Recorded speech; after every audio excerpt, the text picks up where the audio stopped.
Sempre que na Bíblia vocês quiserem ler um livro, todos os livros que tem na Bíblia, que é um livro de orientação, como uma carta de um pai para um filho, falando: meu filho, faz assim, faz assado. Esse livro se chama, alguém sabe? É o Eclesiástico, que tem o Eclesiastes e tem o Eclesiástico. Eclesiástico é só orientação, né? É só te dando. É lindo como a gente viu no Evangelho, como nós vimos no domingo, quando ele fala assim: filho, conduze teus negócios com doçura, e serás amado mais do que um homem generoso. Quanto mais fores importante, tanto mais humilha-te para achares graça diante do Senhor. O livro inteiro é de orientação, como um pai orienta um filho.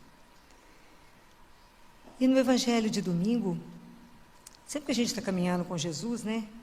Grande preocupação de Jesus de nos orientar. Então a gente sabe que nos mares do sul, quando os pescadores de pérola, eles têm que mergulhar muito fundo, mas é muito fundo, para eles conseguirem achar uma ostra semi-aberta, lá eles verem a pérola lá dentro. E sempre que a gente vai mergulhar fundo, a tendência do mar é de puxar, né? Tem o sentido inverso. Então, quanto mais ele tenta, mais ele é tentado a sair. Então, ele tem que bater com muita força os braços e as pernas e descer nesse sentido para ele conseguir ver, chegar na pérola, porque ela é muito preciosa. Isso tem uma analogia com a nossa vida espiritual. Nós também, para poder fazer com que o homem verdadeiro que cada um de nós é, possa ser amadurecido, possa ser descoberto, nós também temos que mergulhar em nós. Porque dentro de nós temos dois homens, né? Nós temos a imagem, que a gente vive de ilusão e alimenta essa imagem, né? A gente faz de tudo para que essa imagem se mantenha. E nós temos o homem verdadeiro, que é a nossa essência. E como que a gente esconde esse homem verdadeiro e vive nutrindo a imagem? E aí, por isso, a gente às vezes se decepciona tanto. Então, Jesus, no Evangelho de domingo, ele é sempre muito doce no jeito de nos ensinar, né? De tudo ele acha ocasião de poder falar: vou ensinar uma coisa nova para esse povo. Porque cada vez que ele dá uma pincelada, isso aqui que ele propôs domingo é uma caminhada da vida inteira. A vida inteira nós vamos lutar com isso aqui que ele fala. Ele fala assim: ele foi convidado para ir na casa de um fariseu. E aí ele começou a observar como é que o povo, que estava também chamado para o jantar, estava escolhendo os primeiros lugares. Eu brinco lá no hospital: gente, o melhor lugar para a gente brigar é pelo último. Ninguém quer concorrência. Aí você fica em paz, né? Aí ele falou: quando alguém te convidar para uma festa de casamento, não te ponhas no primeiro lugar. Não aconteça que alguém mais digno do que tu tenha sido convidado por ele. E quem convidou a ti e a ele venha te dizer: cede-lhe o lugar. Deverás então, todo envergonhado, ocupar o último lugar.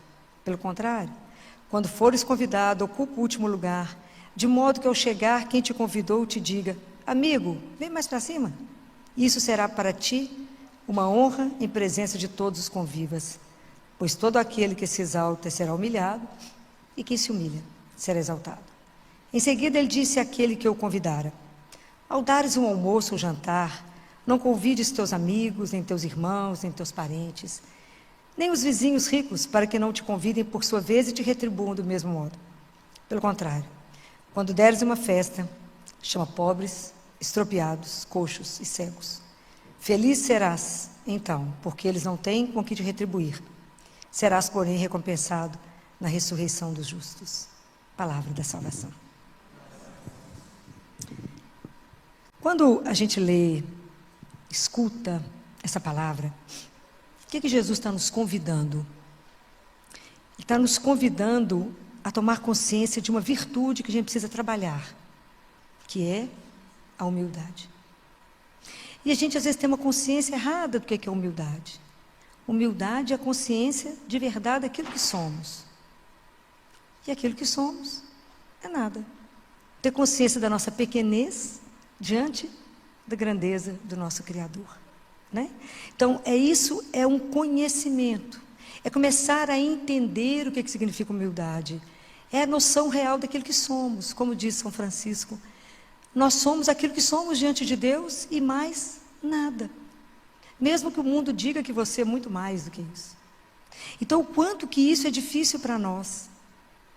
Porque, na verdade, a falsa imagem nossa, nós queremos que todo mundo saiba. Então, se eu tenho um mérito ou se eu tenho um dom, eu quero que alguém descubra que eu tenho isso. Para que eu seja exaltado nisso. Para que eu seja elogiado nisso. E tudo isso é porque a gente quer a vã glória. É uma glória falsa, né? Então, se você faz alguma coisa por alguém na presença do outro, muitas vezes você quer ser elogiado pelo outro. E o que Jesus fala? Você então já recebeu a sua recompensa. Porque isso é a vã glória. Então é difícil para nós, porque isso é uma luta de uma vida. Entender que a gente é só esse pozinho, e é um pozinho soberbo. Porque tudo que a gente tem, todos os dons, todos os méritos, tudo que a gente tem, nós recebemos de quem? De Deus. Qual é a única coisa que a gente não recebeu dele? Vocês estão ficando afiados. A única coisa que nós não recebemos de Deus é o pecado. O mais, tudo mais, recebemos dele. E aqui tem na carta de São Paulo aos Romanos, que ele fala assim, São Paulo, a gente sabe que ele foi elevado ao terceiro céu.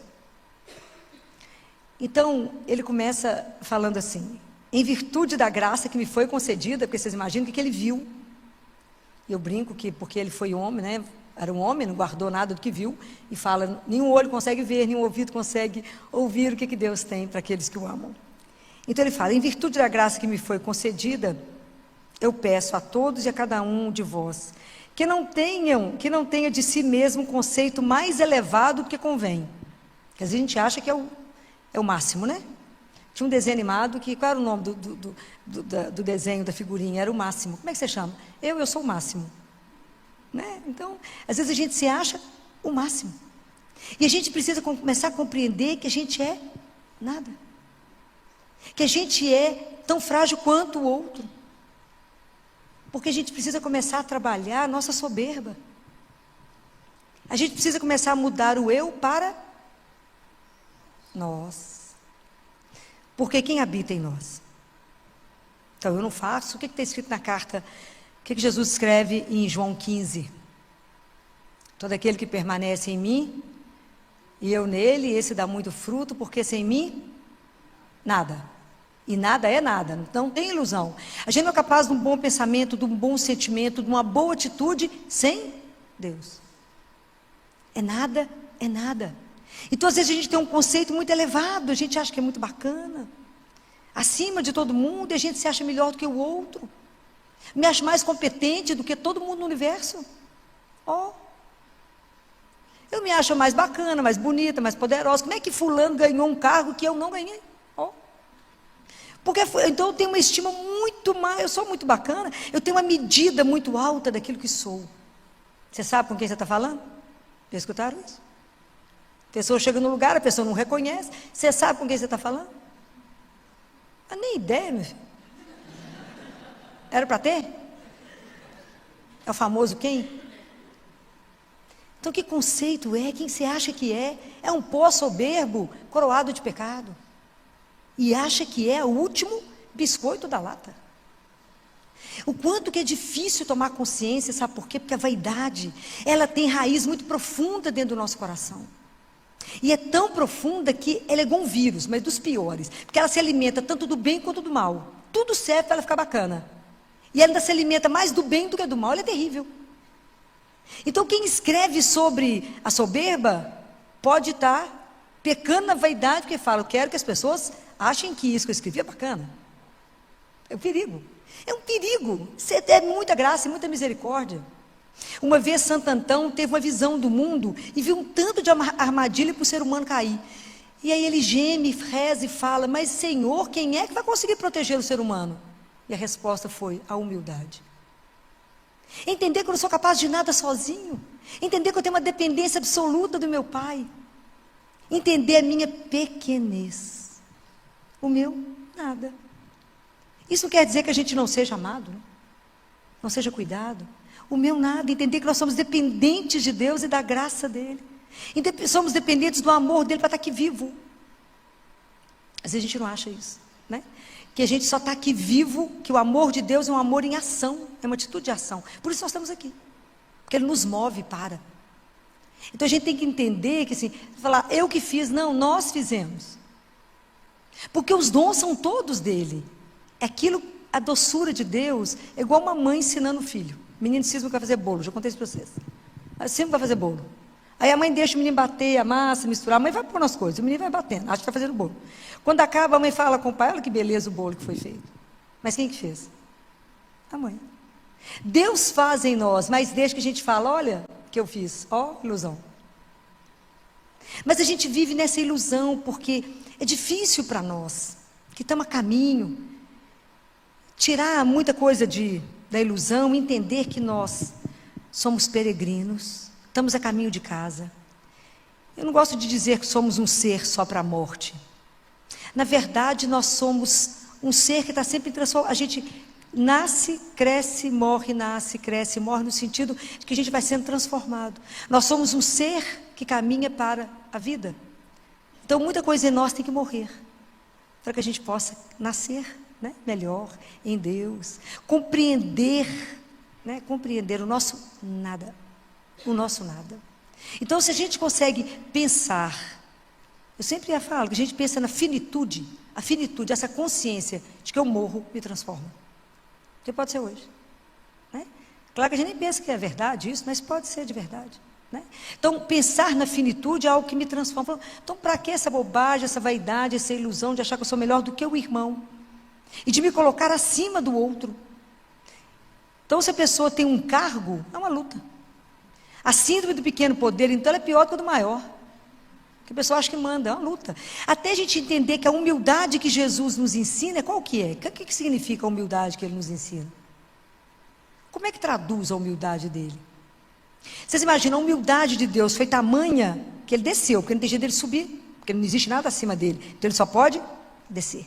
Então Deus desceu para assumir a nossa carne, que é a humildade maior. Deus que se encarna, para aprender a falar a nossa língua, aprender a comer a nossa comida, para poder viver no meio de nós.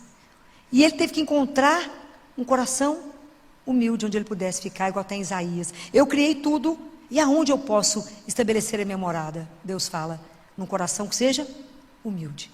Então o modelo de humildade que nós temos, e perfeição da humildade, é Maria.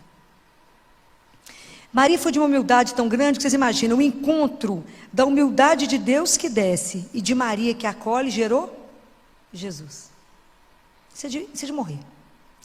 Vocês imaginam que quando ela fica grávida do Espírito Santo e gera Jesus, o que ela faz? Ela vai apressadamente à casa de Isabel. Para fazer o quê? Servir. A humildade que Deus nos convida é o serviço. O que Ele fez na última ceia? Lavou os pés. Para nos ensinar a fazer o mesmo. Aquele que não precisava ter, né? Era para ser servido, veio para servir. E nós achamos que somos melhor? Vai prestando atenção. Quando Nossa Senhora chega na casa de Isabel, o que Isabel fala com ela? De onde me vem a honra de receber a visita da mãe do meu Senhor. Como é que Nossa Senhora responde? Falei mesmo, menino, como é que eu estou bacana na fita? Sabia que eu sou tão bacana que Deus me escolheu porque eu sou a melhor de todas, do mundo. O que ela fala? A minha alma engrandece o Senhor. E meu espírito exulta em Deus, meu Salvador, porque Ele olhou para a pequenez, para a humildade da sua serva. É igualzinho a resposta que a gente ia dar. Vou fazer uma selfie, olha que bacana, Isabel está na sua casa, você agora fica famosa porque eu estou te visitando. Ah, que chique. É assim, igualzinho a humildade de Maria, igualzinho. A humildade de Maria é uma coisa tão impressionante que ela gera Jesus e ela fica nela. Ela em nenhum momento usou disso. Quando ela chegou em Belém, que não tinha um lugar para ele nascer, o que ela fez? Ela só falando aqui, ó, quem vai nascer é o filho dele. Vocês estão sabendo? Não. Vocês estão sabendo com quem que vocês estão recusando? O que eles fizeram? Foram calados. Calados. E sabe o que me impressiona em Maria? Ela nunca usou do título de ser mãe de Deus. Ao contrário. Ela nunca sentou na primeira fila, porque eu vou sentar aqui, porque o lugar é meu de privilégio, porque eu sou mãe dele. Nunca sentou. Ao contrário. Muitas vezes, enquanto ele estava falando, ela precisava de alguém para poder falar, avisa o meu filho que eu estou aqui. Ei, gente, nós temos que aprender, né? Fala a verdade. Por isso que eu falei que isso que Jesus nos pediu é uma luta para a vida. A vida inteira nós vamos ter que lutar para buscar essa pérola preciosa. Porque essa pérola é a consciência da nossa pequenez, do nosso nada. E que mesmo assim Deus não usa da gente. Precisa? Não, mas usa. Não é impressionante? Ele usa suas mãos, da sua fala, dos seus braços, para que você possa servir. Porque assim como o amor que Ele nos pede, que tudo, como é que eu posso amar a Deus amando no irmão, ok? A humildade também. Como é que eu posso ser humilde? Sendo humilde com o irmão. Ok? Não tem jeito, da mesma forma que o amor. O quanto que para nós é difícil exercer o amor da gratuidade. A gente está sempre esperando uma recompensa. Falar, né? Então a gente tem que pedir a Deus a graça. Isso é graça que a gente tem que pedir a Ele. Senhor, me dá a graça de esquecer o bem que eu fiz, mas coloca sempre na minha frente o meu pecado, para que eu não me esqueça que eu não presto para nada. É assim. É aquilo que eu já falei com vocês. A gente fala com ele toda manhã. Eu falo, o senhor observou o modelito que eu estou vestida hoje?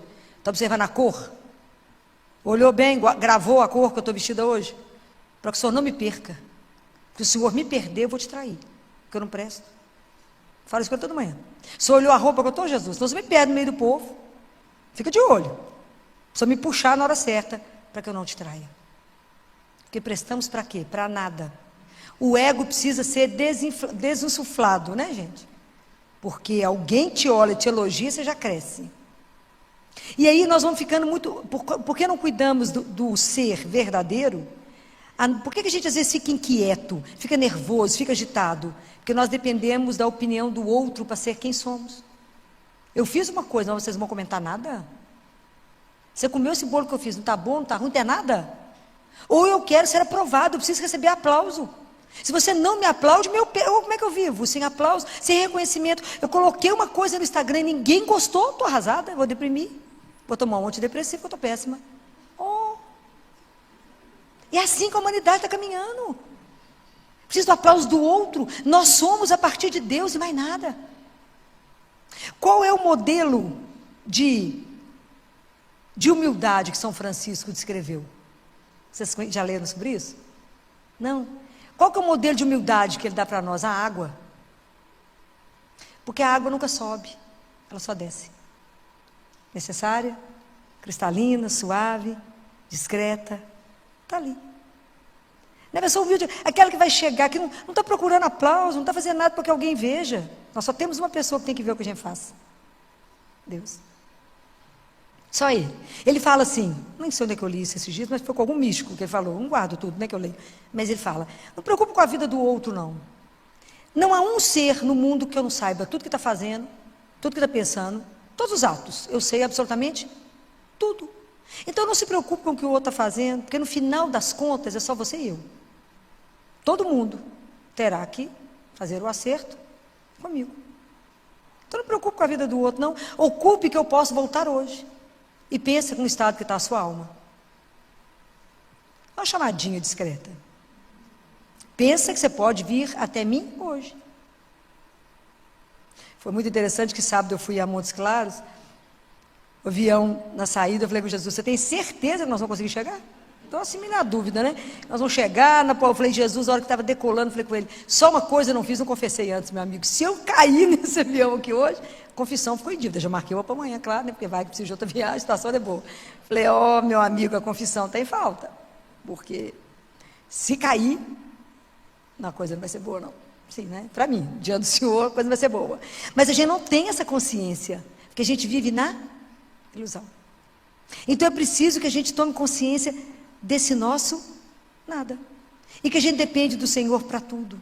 Ser dependente dEle, da misericórdia dEle, do amor dEle. E pedir a Ele, Senhor, me ajude a viver com amor de gratidão. Me ajude a cuidar, como eu gostaria de fazer pelo Senhor, fazer no meu irmão. Um amor que seja desinteressado, apenas porque somos irmãos.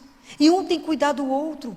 Me ajuda a fazer, servir o outro na simplicidade. Mostrando para o outro a única coisa que eu tenho para ele. Qual é? A minha fragilidade, a minha miséria.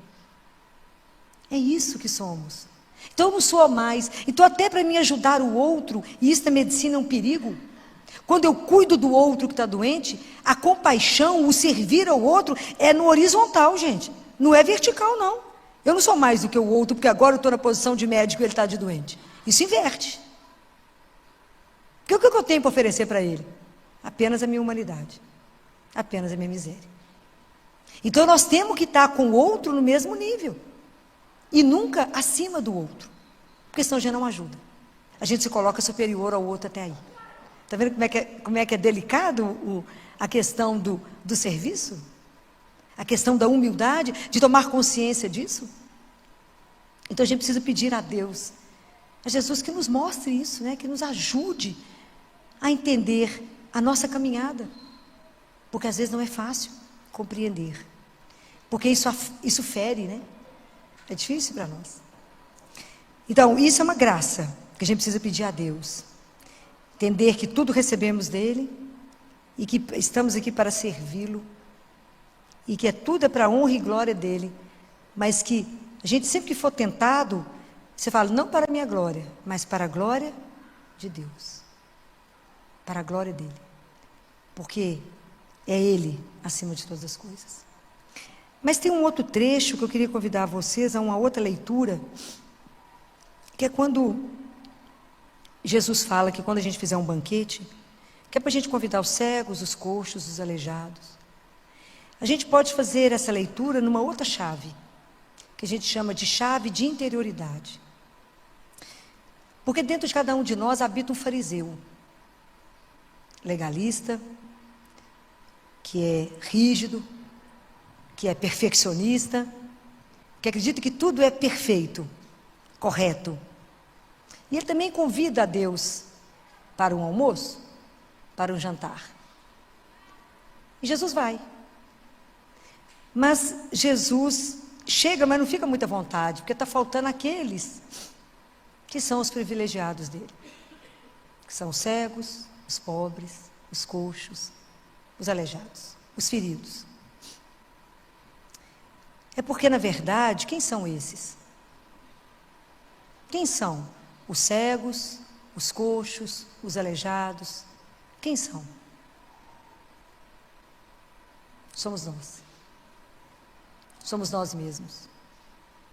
Somos nós quebrados, feridos, em situação de fracasso. Quantas feridas dentro de nós? Quantas vezes cego diante de tantas situações? Coxos. Não damos conta de andar. Vivemos da aparência, da imagem, mas a imagem real daquilo que somos, o ser verdadeiro que somos, está maquiado. Então é preciso que quando convidados à mesa, quando a gente convidar Jesus para um banquete, a gente permita que o fariseu saia e mostre para ele o cego, o pobre, o nu, o coxo, o aleijado, e fala, esse sou eu, ferido, Senhor, em tantas situações da minha vida, machucado, é assim, sem forças para andar, paralisado em tantas situações da nossa vida, sou eu. Por quê? Porque Deus só pode transformar aquilo que a gente apresenta. Deus não pode tratar uma imagem, Deus não cura uma imagem que a gente apresenta, Deus cura a nossa miséria. Porque Ele foi o único homem que passou pelo mundo que não teve pecado, mas Ele se fez pecado por nós, para nos dar o direito de voltar para casa. A gente não tem dimensão do que Ele fez por nós. Ele se fez pecado por nós. Então é preciso que eu mostre para Ele a minha miséria, para que Ele se compadeça de mim e transforme a minha miséria. Eu preciso convidar tudo que está em mim estragado. Eu não preciso ter vergonha. Porque é pela fresta das nossas feridas que Ele entra, muitas vezes. Às vezes Deus só consegue entrar na nossa vida pelo fracasso. Às vezes Deus só consegue entrar quando eu estou realmente destruído. Porque fora disso, eu não deixo espaço para Ele. Porque eu tenho que pegar meu ego, dar uma furadinha nele para ver se ele murcha, para que Deus possa entrar. Porque senão Ele não entra. É preciso deixar Deus visitar aquilo que em mim não está bom. Para que a gente possa fazer é como integrar em nós as nossas feridas, o nosso lado feio, que a gente não quer mostrar. É igual quando chega a visita, você joga tudo dentro do guarda-roupa, fecha a porta, segura com o pé, porque vai que a porta abre. Você recebe a visita na sala, não leva na cozinha de jeito nenhum, que o pano de prato hoje está rasgado, está manchado. A empregada não trocou, quero matar ela, que ela não trocou o pano, e eu não levo a visita lá de jeito nenhum. Deus não é visita da sala, Ele está aí na cozinha, no meio das panelas, como diz Teresa, como diz Teresa de Ávila. Deus anda no meio das panelas, das caçarolas. É lá que Ele está. Deus precisa pegar aquilo que em nós está realmente precisando de ajuda. Porque somente quando eu consigo entender a minha miséria, é que eu consigo entender a miséria do outro e ter compaixão com o outro. Entender a dor do outro. Porque se a gente não se esvaziar, se a gente não for no fundo de nós mesmos, eu não consigo estar junto do outro na horizontal. Porque muitas vezes a única coisa que eu tenho para oferecer para o outro é minha mão. É minha presença. Eu não tenho nada além para dar. Quantas vezes, lá no hospital, a única coisa que eu tenho para dar para uma criança é minha presença? Quantas vezes eu tenho só a mão para dar? Às vezes eu tenho condição de dar um churros, um pé de moleque, mas não mais do que isso. Quando eu não posso devolver a visão, que é o tempo que esperou para tratar um tumor cerebral comprimiu tanto que ele está cego. E ele me disse, eu estou doido para operar, tia Filó, porque eu vou voltar a enxergar. Falei com Jesus, só dá jeito nisso. O Senhor que fez um tanto de cego voltar à vista. Tem misericórdia dessa criança de 10 anos, que me reconhece pelo som da minha voz e fala, tia Filó, você já está aqui? O que eu tenho para dar para ele? Então, quando você entende a dor, quando você entende a sua miséria, é que a gente é capaz de entender e se compadecer. É junto, porque eu também sou miserável, meu filho. Eu também não tenho além para poder te oferecer. Não acima, igual ao outro. Mas entender que juntos nós temos um Pai, a quem nós podemos depositar a nossa confiança. Então eu preciso entender, né, essa outra chave que a gente é convidado a pensar hoje, né? E sempre que o fariseu crescer, fala com ele, não, eu preciso buscar hoje o cego. Hoje eu vou trazer aquele pobre miserável, que não sabe nem quem é. Aquele que está com tanta dor que tenta esconder. Aquele que não quer assumir que sofre, mas que tem um Deus que sabe de cada lágrima. É espetacular o convite que Deus nos faz. Então, porque esse banquete Ele quer participar. Porque Deus vai conviver e naquele momento Ele vai dividir isso com a nossa verdade. Com aquele ser humano que de verdade nós somos. Porque o dia que a gente aprender que quando a gente reúne para comer, a gente se alimenta da presença uns dos outros mais do que com a comida que a gente come. Por isso que comer à mesa é tão importante. Com as pessoas é tão importante. Porque a presença do outro é importante. Então a gente precisa convidar sempre Jesus, fala, vem cá transitar. Eu não quero conviver com o Senhor na superfície, eu quero que o Senhor entre na minha miséria e veja tudo que precisa ser curado. Nem sempre Ele vai precisar entrar pelas feridas, mas Ele pode ser convidado pela nossa verdade. Que a gente não tenha medo de se desnudar diante dEle e fala, sou eu, que estou paralisada pela dor, que não ando. Sou eu que não caminho porque tenho medo. Sou eu que não consigo entender a minha finitude.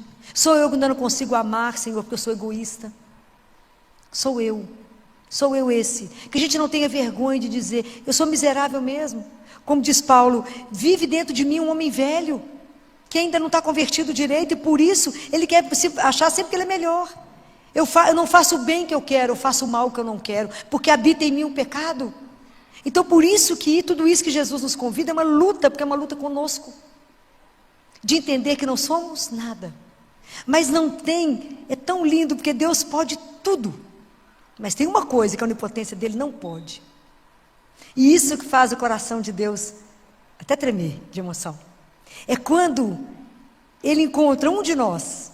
Porque esse mal é meu e de todos nós. Nós somos assim, vaidosos. Adoramos a vanglória, adoramos ser admirados, queridos. É uma luta. Lutar contra... não é fácil. Mas quando Deus encontra um coração que reconhece a sua pequenez e confessa o seu pecado, esse coração treme o coração de Deus. Porque Ele sabe que a gente está lutando para vencer a nós mesmos. Então Ele nos concede a graça. Porque tudo em nós é graça, não é? A gente não faz nada porque a gente é bacana. A gente só faz as coisas porque é a graça de Deus em nós. Então a gente precisa ser perseverante na oração, perseverante nos sacramentos, na leitura da palavra e na crítica conosco. Porque você faz alguma coisa, você fala que lá vai a soberba. O Espírito Santo vai contando, olha lá que eu estou falando. Falou eu, falou, não, peraí, não foi eu, nós. A gente vai se corrigindo. O Espírito Santo vai nos dando a graça de estar sempre atento conosco, não com o outro. Quem tem que ser corrigido somos nós, porque eu vou me apresentar diante dele. Né? Então, somos nós. Esse é um convite de uma batalha de uma vida, para que a gente também busque a nossa pérola preciosa. Eu queria sugerir a vocês hoje ler o Salmo 130. Vocês vão entender a hora que vocês abrirem ele. Reze o Salmo 130. E vamos pedir a Nossa Senhora, que é o nosso modelo de humildade, né? Que ela peça a Deus para nós o mesmo dom de humildade que ela teve, para que a gente conheça a nossa pequenez. Mas é porque isso é a nossa pequenez, que é Deus que faz tudo em nós, entender tudo isso, não é? Isso não quer dizer que a gente deixa de ser amado por Deus, nem desejado. Ao contrário. Quem se humilha será exaltado. Né? A nossa recompensa é outra, o que nós buscamos é outra coisa. O que nós queremos de verdade é construir, não uma imagem, mas aquilo que viemos ser. A nossa essência é o nosso nada. Mas que Deus soprou e faz e pode fazer de nós uma obra de arte. Se a nossa soberba permitir. Porque a gente ainda quer dar sugestão para Ele. Eu acho que eu devia fazer assim. Eu acho que eu devia fazer dessa forma. Então que Ele nos dê a sensibilidade para ver o outro, o nosso irmão, ver a dor do outro. Que a gente está tão ensoberbado que a gente não vê o outro. A gente reúne e só fala da gente. Não vê a dor, não vê o sofrimento, que muitas vezes está oculto. Mas que a gente tenha a sensibilidade de perceber o som da voz de um amigo, né? A forma de assentar, a forma de andar, para que você possa dizer o que foi, o que aconteceu, aonde eu posso estar com você, como é que eu posso estar junto agora, não para ser mais, mas para ser igual. Eu falo, também já passei por isso, mas ajudar o outro a recuperar a dignidade, de apesar de pequenos, filhos de Deus, mas o nosso modelo nós temos, Jesus e Nossa Senhora, e entender que humildade é a capacidade que Ele vai nos dar de servi-lo no irmão. Com simplicidade, com amor gratuito, com amor, assim, imitando tudo o que Ele nos deixou. Então, tudo na nossa vida, esse segmento de Jesus, é sonhar como Jesus sonhou, falar como Jesus falou, fazer como Jesus fez. Que Ele, na infinita misericórdia, nos conceda as graças espirituais que são necessárias para o nosso caminhar. Que Nossa Senhora, como nossa mãe, interceda por nós. Que assim seja. Amém. Muito bem. Vamos assentar? Eu estava aqui pensando, antes da Patrícia comentar, né? Por que quando a gente reza a oração do Espírito Santo, vocês imaginam por que Nossa Senhora pediu para a gente pedir através do Imaculado Coração dela? O que vocês acham? Por que a gente pede o Espírito Santo através do Imaculado Coração de Maria? Que de verdade eu fico pensando, quem somos nós? Para clamarmos o Espírito Santo chegar. Mas ela, né? Ela é cheia de graça.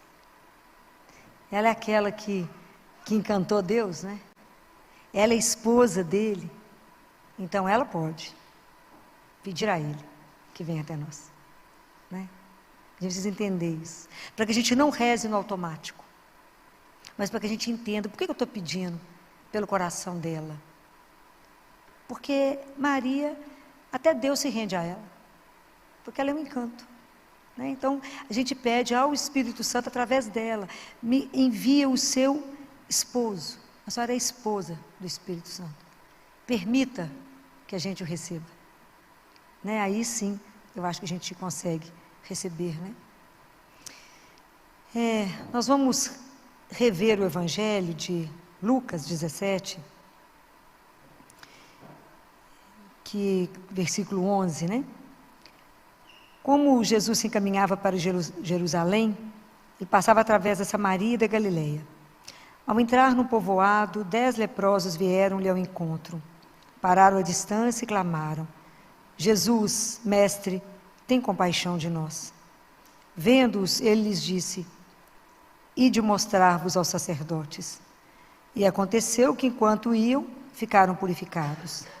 Um dentre eles, vendo-se curado, voltou atrás, glorificando a Deus em alta voz, e lançou-se aos pés de Jesus com o rosto por terra, agradecendo-lhe. Pois bem, era samaritano. Tomando a palavra, Jesus lhe disse: os 10 não ficaram purificados? Onde estão os outros 9? Não houve acaso quem voltasse para dar glória a Deus, senão este estrangeiro? Em seguida disse-lhe: levanta-te e vai, a tua fé te salvou. Palavra da salvação. Eu queria fazer com vocês uma análise dessa palavra, porque a gente fica pensando de duas formas.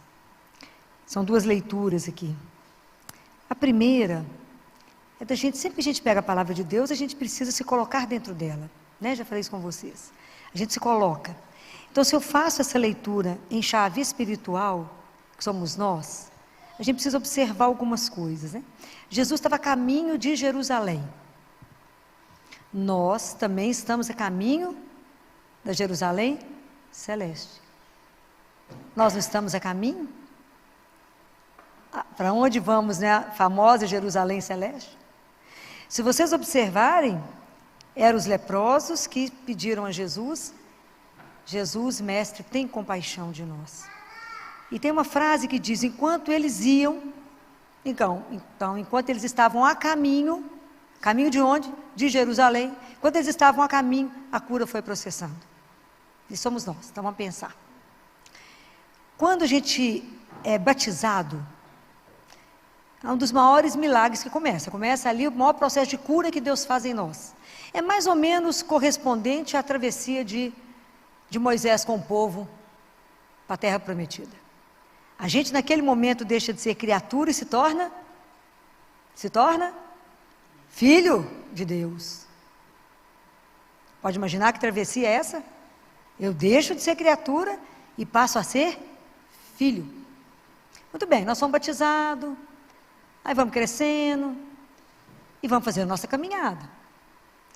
E nessa caminhada que a gente não compreende na vida, até a gente tomar consciência das coisas, é tudo muito lento.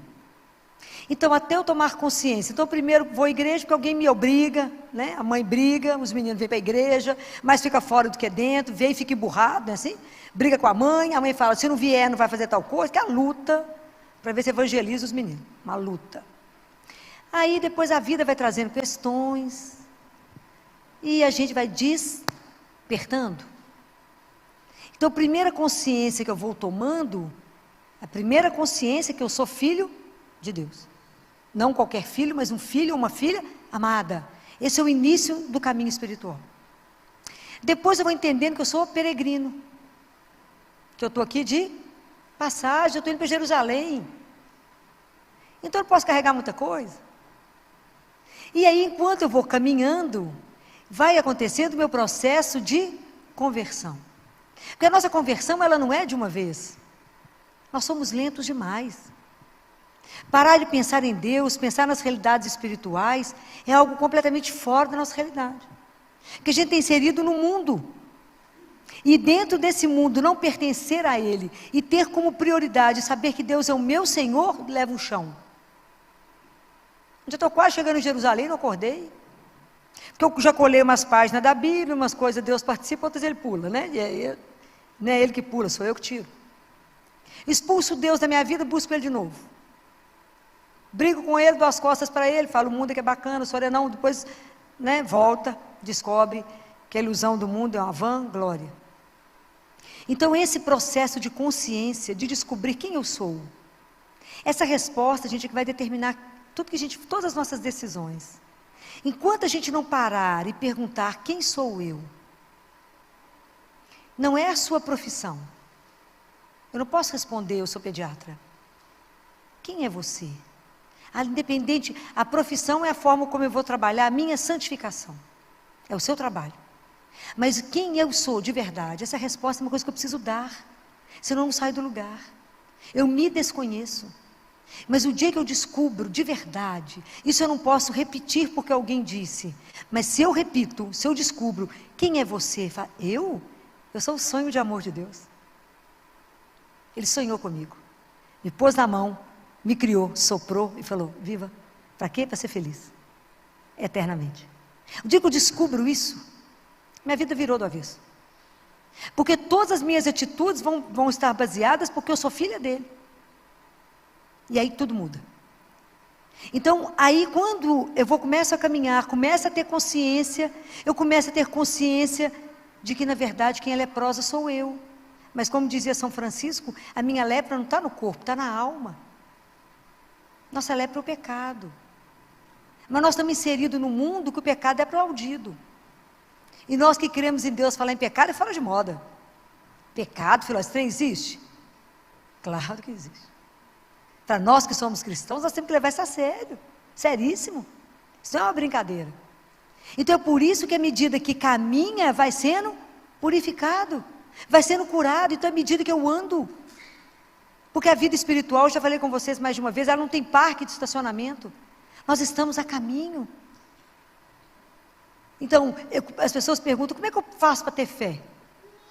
Para me ter fé, eu tenho que conhecer. Fé, eu entrego o meu coração a uma pessoa, não é uma ideia. Jesus não é uma ideia, Jesus é uma pessoa. Então eu entrego, é um ato de confiança que eu faço a Ele, eu me entrego a Ele. Mas para mim poder entregar, eu tenho que conhecer. Para conhecer, eu preciso de estar com Ele, rezando, na missa, na Eucaristia, na palavra. Senão eu não conheço, Ele é um desconhecido. Como é que eu posso entregar meu coração, a minha vida a um desconhecido? Eu não entrego. Então eu não confio. Não é? Então por isso que Jesus fala para que foram 10 curados. Um voltou, porque a cura física Deus pode fazer? Claro. Deus pode fazer. Essa é a parte mais simples para Ele. Isso é raso para Deus. Mas isso é sempre uma antecipação do que Deus não vai fazer na vida de todos nós. Porque nós somos chamados a uma saúde completa. E a salvação, ela é mais do que a saúde. Por isso que só um que voltou foi salvo. Porque o que salvou foi a fé. O que vai nos salvar? A fé em Deus. Né? A vida eterna é isso. É que vocês creiam que Jesus é o Filho de Deus. É isso que somos convidados. Né? Então é por isso que é caminho, né? Então nós temos que tomar consciência disso. Eu estou a caminho, à medida que eu caminho com Ele, à medida que eu convivo com Jesus, à medida que eu sou perto dEle, cada vez que eu comungo, cada vez que eu coloco a minha vida diante dEle, na mão dEle, eu sou curada, vou sendo purificada. Ele vai me trabalhando o meu caminho para poder chegar em Jerusalém celeste. A meta é essa. É porque de vez em quando a gente se perde. Né? Se alguém não te lembra, para onde você está indo? Não sei. Está todo mundo indo. Mas para onde, meu filho? Não estou sabendo, não perguntei, não. É a história do cachorro. O cachorro que vê a lebre é o primeiro que sai correndo latindo atrás dela. O resto escuta o latido, vai correndo atrás. Chega um momento, um cansa e fala, mas por que eu estou correndo? Mas não sei, alguém passou latindo, nós fomos atrás. E somente aquele que viu a lebre permanece. É a gente. Eu não posso ir atrás se eu não fizer a minha experiência. Vocês não podem ir atrás porque Filó viu, não, é porque você viu. Porque você permitiu ser vista por ele. Permitiu que o olhar de Deus encostasse em você. E ser vista por Ele é tudo que a gente deseja, que Ele te olhe, porque o olhar dele te quebra. Que é um olhar de amor. Não é um olhar que te julga, é um olhar que te ama. É um olhar que só quer o melhor de nós. Fala, por que você está nessa agonia, minha filha? Então, tudo que Deus vai trabalhando em nós, porque a gente está com a nossa vida religiosa às vezes a gente entra na igreja, não sabe por que entrou, nem por que permaneceu sentado. Domingo eu tive a oportunidade de assistir 3 missas. Pô, missa de sétimo dia, é tanta coisa para ir, né? Fiquei triste demais. Que vi o povo dentro da religião morto. Vamos cantar o glória. Glória, glória, aleluia. Falei, Jesus, pô, tá morto. Estou brincando, não. Está dando glória a quem? A Deus Todo-Poderoso, está vivo lá dentro da igreja. As pessoas não entenderam que dentro da igreja não é shopping center. É a casa de Deus. Aqui é lugar de silêncio. Que a roupa que vai à igreja não é a roupa que eu vou para o clube. Nem a roupa que eu faço ginástica. Casa de Deus é sagrada. Eu ponho a roupa melhorzinha que eu tenho, mais limpinha, para ver quem? Antigamente, a gente, quando ganhava roupa, a primeira roupa que a gente estreava era com Deus, mostrar para ele a roupa que ele deu de presente. Porque o que eu tenho que não foi dado por ele? Nada. Então, hoje eu vejo um descaso. As pessoas chegam com a roupa, com a sensação que eu tenho que levantar com ela. Tão amassado que está. Dormido, chega. Está errado. Deus é sagrado. Para me atravessar desse lugar para cá, tem um altar, eu tenho que fazer a flexão. A gente anda como se fosse um parque. Está errado? Está errado. Hoje o povo tem uma sede que eu falo com Jesus, não está normal, meu amigo. 1 hora de missa, o povo tem que tomar 1 litro d'água, não está normal. Eu falei, Jesus, o povo com uma garrafinha o tempo inteiro, mas ficou doido, não está bom, não. Eu falo, gente, quando sair de casa, a mãe falava, toma água e faz xixi, não é assim? 1 hora dentro da igreja. É uma andação dentro da igreja, um tal de ir ao banheiro, tomar. Não tem coisa, não tem condição.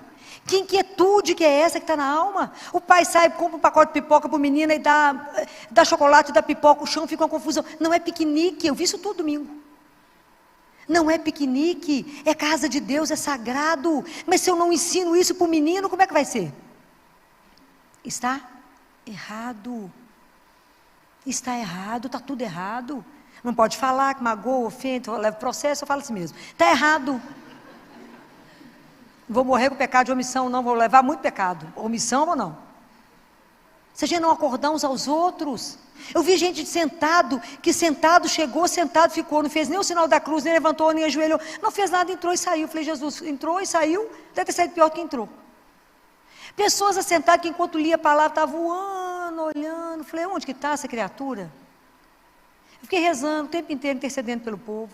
Falei, Senhor, tem de misericórdia da miséria. Tenha misericórdia, tenha de compaixão, Senhor, de nós. Porque a nossa miséria espiritual é de assustar. Conhecemos nada, nem nos esforçamos para isso também não. Não lemos e não paramos para poder pensar em nada que está escrito na palavra de Deus. Quando eu leio a palavra, tem que pensar, isso aqui está querendo dizer o que para mim eu não sou leprosa, isso aqui Jesus não está vivo, sou leprosa. Mas porque, qual que é o nosso grande pecado, né? O que foi que a serpente fez com a Eva? É falar, não, o que é isso? Ele é Deus, você é criatura? Imagina, você pode ser Deus como ele. Esse é o nosso pecado, é não aceitar que ele é Deus e nós somos filhos dele, nós somos criaturas dele. Então essa é uma dificuldade nossa, né? Então a gente não tem gratidão, a gente não reconhece, né? Porque Naamã, na primeira leitura, reconheceu que Deus era o Senhor. Ele entrou no Rio Jordão, não queria, achou esquisito entrar lá, mergulhar 7 vezes, sair curado.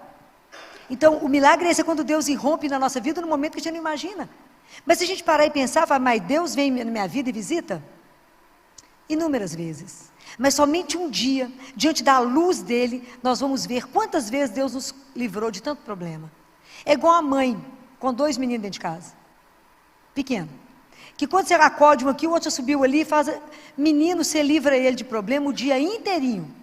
E no final do dia o pessoal pergunta para as esposas assim, você está cansada de quê? Nada, né? Nada. Correu atrás do menino 10 milhões de vezes para salvar o menino.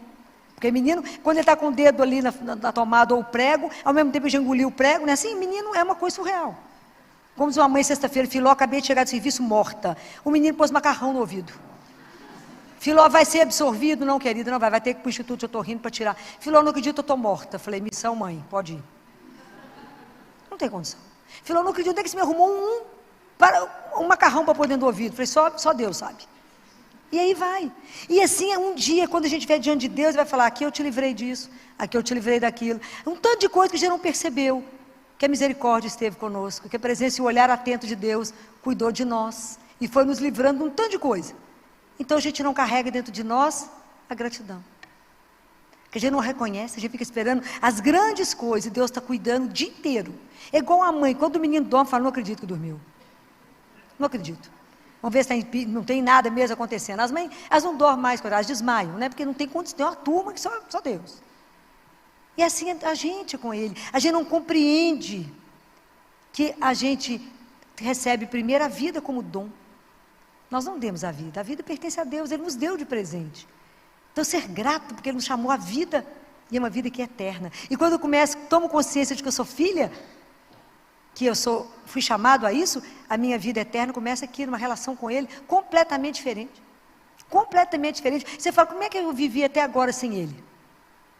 E a partir de agora, com Ele, é tão diferente o caminho. Tão diferente o caminho.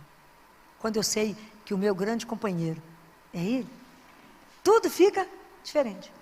Quando eu aprendo que eu posso me abandonar, que eu posso entregar uma situação que está difícil. Quando eu olho uma criança que não melhora e falo com ele, Jesus, cuida aqui para mim, minha filha, está difícil. Vamos embora, larga ele sozinho com o menino, vou tomar conta de outra coisa. Eu sei que Ele vai cuidar por causa do amor. É assim. Então a gente vai aprendendo, e vai aprendendo com Jesus, porque Jesus, Ele era a gratidão, né? Se vocês prestarem atenção em tudo que Ele falou, Jesus, a gratidão transbordava no coração dele, né? Ele falava, eu vim fazer a vontade daquele que me viu. A doutrina que eu falo não é minha, mas é do meu Pai. O que eu falo e que eu faço é do meu Pai. Tudo ele vivia em função do Pai. Então, como Jesus viveu numa eterna gratidão, no reconhecimento do Pai, que ele, como homem, tinha toda a gratidão das coisas que ele ganhou do Pai. Por isso ele é o Cordeiro de Deus que tira o pecado do mundo. Porque o pecado é não reconhecer Deus como Deus e não ter gratidão. Mas como Jesus fez isso, né? Porque o ápice disso, vocês imaginam, na última ceia, ele sabia que ele seria traído, que ele seria morto. Ele pega o pão e faz, o que ele faz? O que a gente escuta todo dia na Eucaristia. Jesus tomou o pão, deu graças. Pode imaginar que graça foi essa que ele agradeceu ao Pai? Pode imaginar que ele faria entrega da vida dele, do sofrimento que seria. Como é que aquilo foi comovente? Como é que aquilo foi difícil? Ele deu graças por tudo que ele ia viver naquele momento. Aquilo deve ter ficado de uma tal forma no coração dos discípulos, que a igreja recolheu aquilo e chamou de Eucaristia, que significa ação de graças. Porque quando a gente comunga, a gente recebe a gente comunga essa ação de graças de Deus, de Jesus, para que a gente possa aprender a agradecer ao Pai. É lindo, né? A gente não entende nada, né? É lindo, cada vez que a gente comunga essa ação de graças dele, esse obrigado, essa vida de entrega, e a gente aprende a agradecer ao Pai. É o que está escrito nas leituras, não é? Na carta de São Paulo aos Tessalonicenses, ele fala, alegrai-vos sempre, orai sem cessar, por tudo dai graças. Por tudo dai graças. A gente não aprendeu isso ainda não. A gente só dá graça pela coisa que é boa. Quando é ruim, a gente xinga, fica de mal dele, briga com Deus. Porque esta é a vontade de Deus a vosso respeito em Cristo Jesus. Está vendo como é que à medida que eu vou conhecendo a palavra, que eu vou caminhando, eu vou purificando, porque da próxima vez que acontecer alguma coisa, eu falo, peraí, está escrito na palavra, na primeira carta de São Paulo aos Tessalonicenses, que a tudo dai graças. Senhor, não estou entendendo nada, não deu certo esse negócio que nós fizemos, mas por sua causa, porque está escrito na palavra, eu sei que o Senhor fez o melhor, então obrigado. Não estou entendendo nada, agora está meio escuro, mas obrigado. Porque o Senhor está nos livrando de alguma coisa, está nos protegendo de alguma coisa. Então aprender isso é com Ele que a gente aprende com Jesus. Aprender. Que gratidão é uma coisa que a gente precisa ensinar. Ter um coração reconhecido. Isso a gente ensina para as crianças. A reconhecer o bem que o outro faz. Porque as pessoas não são obrigadas a fazer isso para você. E muitas vezes só quem recebe é que sabe o tamanho do que recebeu. Não é? Que a gente recebe aquilo que fala, oh, que espetáculo que alguém fez isso por mim, de graça. Muito obrigado por isso. Ter um coração reconhecido, isso é liberdade. Não reconhecimento de lábio, aquele obrigado, que a gente treina os meninos a ganhar qualquer coisa, fala, tem que falar obrigado, porque depois o povo cresce e não quer agradecer mais não, de ódio, né? De tanto que for obrigado a falar obrigado, né? Fala, menino, o que tem que responder para o outro, né? Mas ensinar para a criança essa liberdade, ter um coração para agradecer. Porque o dia que a gente aprende que tudo é graça, acordar de manhã é uma graça. Levantar sem uma dor, sem ninguém trabalhar, te virar numa cama, eu falo isso com vocês todo dia, porque eu fico no CTI todo dia. Não sentir nada, abrir o olho e falar, não, ninguém que eu amo está dentro do hospital, obrigado, Senhor. Obrigado, Senhor, pela vida. Mais um dia que eu tenho uma oportunidade para te amar e servir. Obrigado pelas dificuldades do dia, porque eu vi o seu amor. Obrigado pelos amigos que eu colocou, obrigado pela comida que está na mesa, obrigado pelo café. É tanta coisa para agradecer. E Deus fala para uma mística, que é claro que eu esqueci o nome, porque é tanto lugar, tanta coisa que eu leio ao mesmo tempo. E ele fala com ela, não sei se é Santa Matilde, mas ele fala com ela, sabe esse café que você tomou, essa cama que estava limpa e macia?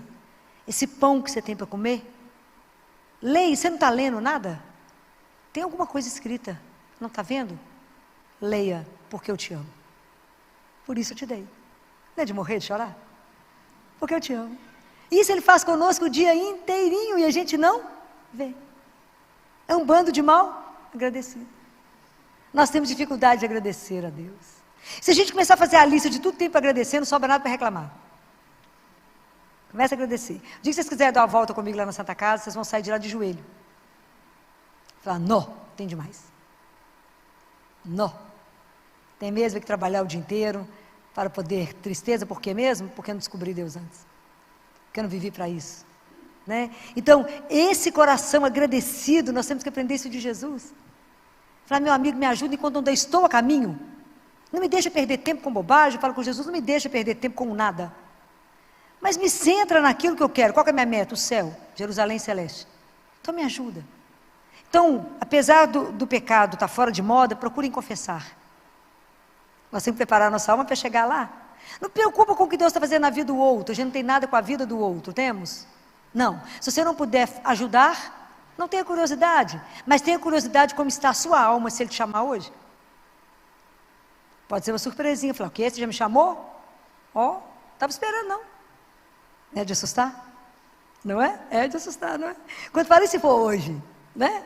Como é que estava o estado da minha alma para chegar diante dele? Diz que eu tenho que estar de pé diante do Filho do Homem. A gente não leva essas coisas a sério, né? A gente não leva a sério. A gente não leva a sério que de verdade nós vamos chegar até Deus. De verdade, um dia eu vou estar diante dele. E esses olhos irão vê-lo. Os seus olhos irão vê-lo. Vai cair o véu e nós vamos ver Jesus. Vai ser um escândalo, né? Poder vê-lo, poder ver tanta coisa. É maravilhoso, a comunhão dos santos, isso é real. O dia que vocês lerem aquele livro que eu já mandei vocês lerem, né? Já pedi para vocês lerem, aquele livro Ensino e Ezo. Você já comprou? Já está lendo? Comprou agora? Vai ficar maravilhada. E Jesus fala com o sacerdote, eu vou te mandar para Kenock, que é uma das aparições de Nossa Senhora, lá na Irlanda, porque quem conseguiu essa graça para você foi minha mãe. Mas eu vou te mandar São Vicente para te ensinar tal coisa, Santa Matilde para te ensinar a contemplação, Santa Teresinha para te ensinar tal coisa. Você vê a comunhão dos santos. É maravilhoso isso. E ele falou com esse padre que está vivo, por isso não pode ter o nome dele, está escrito um monge beneditino, que ele está vivo e ele conversa com Jesus e Nossa Senhora desde 2007. Essas coisas são atuais demais. E ele fala com ele, sabe o que eu faço no céu com os santos? Intercedo ao Pai por você.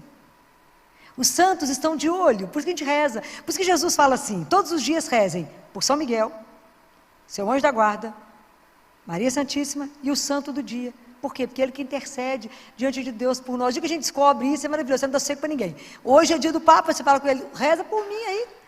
O caminho aqui não é fácil, não. Mas me ajuda na graça que eu necessito.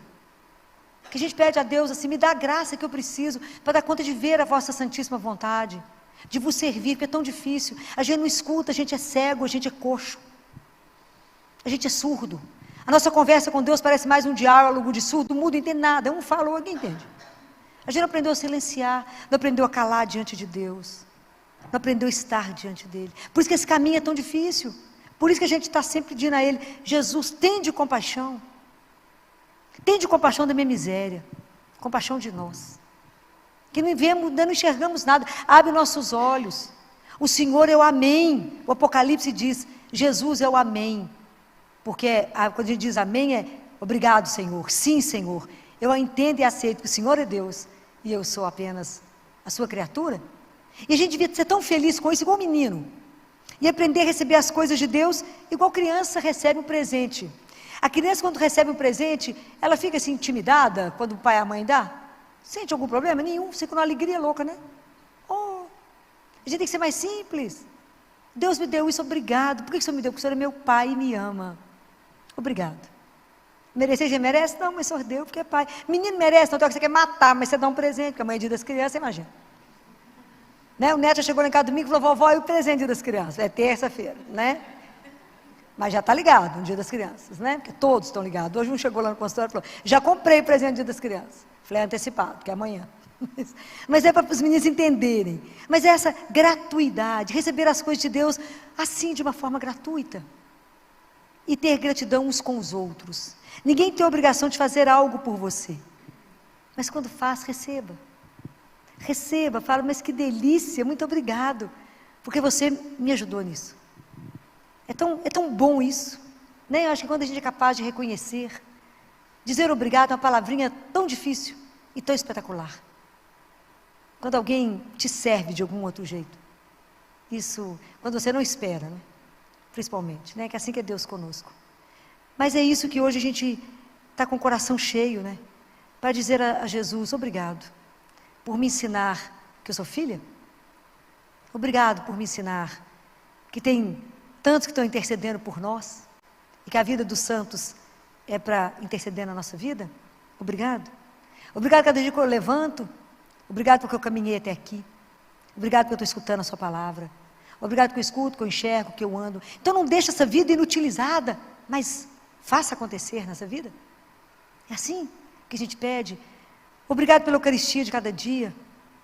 E Jesus, vocês vão ler aí nesse livro, que ele queixa de nós cristãos, que quando recebemos a Eucaristia, não o agradecemos. Quantos de nós lembramos de agradecer a Deus quando recebemos a Eucaristia? Não é de doer? Porque Ele veio, Ele permaneceu por amor. Por amor. Porque sem Ele a gente não andaria. Não andaria. Hoje eu estava falando com meu marido no carro, já que eu estava vindo, que hoje eu estava brincando com a fisioterapeuta, na hora que ela foi fazer um atendimento, a gente tinha que ver os raios-x. Eu falei, deixa eu sentar, né, porque a idade já está chegando, a gente vai ficando cansado, tanto andar nesse hospital. E aí ela falou comigo, filó, que bobagem, eu estou aqui há 22, você já está aqui há uns 33. Desde que eu te conheço, se tem uma pessoa que eu nunca vi a peteca cair, é você? Aí eu comecei a chorar e falei, porque na verdade quem segura a peteca é Jesus. Se tem alguém que é a minha força, se tem alguém que é a minha luz, que quando eu acho que eu não dou mais conta, Ele me ergue, é Ele. Então a gente tem que ter gratidão e dizer, obrigado amigo, porque se não fosse o Senhor, eu não teria chegado até aqui. Ninguém chega sozinho a nenhum lugar. Né? Então, dividir isso com Ele, saber que a cada manhã, quando você recebe a Eucaristia, que eu dou um beijo nela e falo, obrigado, porque o Senhor me alimenta. O Senhor me sustenta, porque a gente vai cansando, ver doenças difíceis todos os dias, sofrimento todos os dias, sem trégua, não é brincadeira. Se a gente não se alimenta daquilo que de verdade dá um sentido, e que a gente pode olhar e falar, isso vai passar, isso vai passar. Um dia o Senhor vai mudar a história, e tem uma promessa que um dia o Senhor enxugará todas as nossas lágrimas. E um dia, a vida vai ser, de verdade, uma vida em abundância. Não terá mais tanto sofrimento como eu vejo. Não haverá mais dor. E todo o milagre acontecerá. Porque o maior milagre o Senhor fez, que foi a ressurreição de Jesus. Esse é o maior milagre que Deus fez. Não é curar o corpo só, mas Jesus ressuscitou e hoje Ele está aqui agora, vivo, a nos olhar. E o maior milagre o mundo não vê todos os dias, que é a Eucaristia, aquele pão. Você pega o pão, vocês imaginam que aqueles homens, aqueles leprosos, era difícil reconhecer que naquele homem havia um Deus vivo que era Jesus. Vocês imaginem hoje, reconhecer que naquele pedaço de pão, que parece pão, tem cheiro de pão, gosto de pão, está ali, corpo, sangue, alma e divindade. De um Deus, aquele que vem me alimentar, que meu corpo mistura com o dele, que o meu sangue dele mistura com o meu sangue. Isso é um maior milagre que está no mundo todos os dias e que a gente não vê. Mas então, é agradecer, eu falo, obrigado, porque isso está ao alcance da minha mão todos os dias. Então, todos os dias eu tenho a oportunidade de ser santa, mas eu também posso recusar a santidade todos os dias, porque eu encontro com aquele que é santo. Mas eu acho que além de, a gente nem sabe mais o que agradecer a Deus. Se é porque Deus Pai ressuscitou Jesus por nós, se é porque Jesus veio nos buscar e nos deu direito à eternidade. Então tudo aqui passa, né? Tudo passa, menos Deus. Isso é porque Ele se faz presença para nós todos os dias, alimento e sustento. Então se eu tenho Ele, o que eu posso temer? Nada, nada. Ele está no barco conosco. Então é nada. Eu vejo Ele mudar as coisas dentro daquele CTI o dia inteiro. E ontem, cansada como eu estava ontem, eu recebi, porque Deus é assim, aí Ele manda, quando Ele cuida de nós, né? As freirinhas carmelitas lá de Porto Alegre, que eu nunca as vi, mandou um pedaço do Salmo para mim, que falava, pedia, Senhor, nos alimente de manhã com o seu amor, nos sacia com o seu amor pela manhã, e o dia inteiro estaremos repletos de alegria, e que o Senhor abençoe o nosso trabalho, para que a gente dê bons frutos nesse dia, porque o Senhor abençoou as nossas mãos. Então eu falava isso lá no CTI, né, que Deus abençoe o nosso trabalho, para que dê fruto na vida desses meninos, e que a gente consiga virar a história deles. Mas até isso, né, Deus se manifesta através do outro, através das palavras, através da presença, através do abraço, é Ele, né? Então eu não sei o que mais a gente agradece, se porque Ele veio, se porque Deus ressuscitou Jesus e nos permite tê-lo vivo todos os dias ali. Eu posso ir lá no Santíssimo e falar, oi, ele fala, oi, ali está vivo, corpo, sangue, alma e divindade. Eu posso ir lá. Ou se a gente pode ter Deus como nosso amigo, mas é gratidão que não cabe no peito. E se eu chorar, vocês não reparem, né? Mas é porque a gente pode chamar Deus de meu Pai. É muito. Talvez a gente não tenha dimensão do que significa isso. Eu posso chegar e não me sentir perdida. Eu sei que eu tenho uma pertença. Eu sei que independente do que acontece, eu estou nas mãos do meu Pai. E se eu tenho um Pai, eu não preciso desesperar com nada. Ele é Pai, Ele não é padrasto, né? Então a gente ter essa consciência de um amor de um Pai, de um colo de um Pai, e de muitas vezes a gente falar com Jesus, hoje eu preciso do Pai. E saber que os olhos dele de misericórdia não nos perdem. É muito. Eu acho que é muita gratidão. A gente tem que viver de verdade, agradecendo e dizer a Ele, 1000 vezes obrigado, né? 1000 vezes obrigado. A gente não tem palavras para poder falar, e Jesus ainda manda a gente chamar Ele de paizinho, né? Abá. Então a gente precisa de pedir a Deus a graça de ter essa intimidade, de não ter vergonha, porque Ele não se envergonha de ser nosso Pai. Por mais miserável que a gente seja, Ele é nosso Pai. Mas que a gente possa se lançar nos braços do Pai e falar. Talvez o que a gente não tenha dito há tantos anos. Obrigado. Eu sei que o Senhor nunca vai faltar. Que o Senhor não me decepciona, que o Senhor não me abandona. Que o Senhor cuida de mim. Então essa consciência de ser cuidado, amado, amparado, pertencer, não permite que a gente tenha as pernas bambas por nada. Então vamos fechar nossos olhos para agradecer a Deus, até pelas dificuldades, não é? Pelas doenças que às vezes pegam a gente de surpresa, mas que a gente pode se abandonar e dizer a Ele, mas eu sou sua, o Senhor é meu Deus, meu Pai. Assim Jesus me ensinou que o Senhor é meu Pai, e que eu possa agradecer ao Senhor, por tudo, até por aquilo que eu não entendo, mas eu agradeço essa confiança, de que o Senhor jamais vai me decepcionar. Louvado seja o Senhor nosso Deus.